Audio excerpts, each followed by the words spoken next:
Nagbabalik na ba si Liza Soberano sa Pinas upang ituloy ang naudlot niyang showbiz career? Spotted siya sa Belo Party na ginanap kagabi.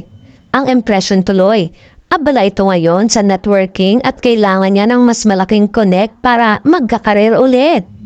Sa totoo lang, mukhang ang nabawasan umano na ang ningning ni Liza at parang ordinaryong artista na lang kumpara noong bago siya sumubok sa Hollywood at nagsalita tungkol sa love team.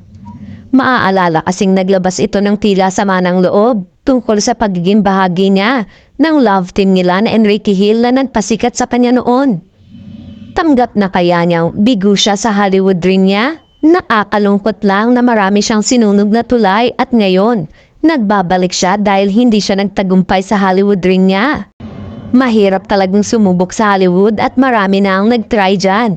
At nabigo dahil sa rami ng mga celebrity noon ay ordinaryo na lang umano siya.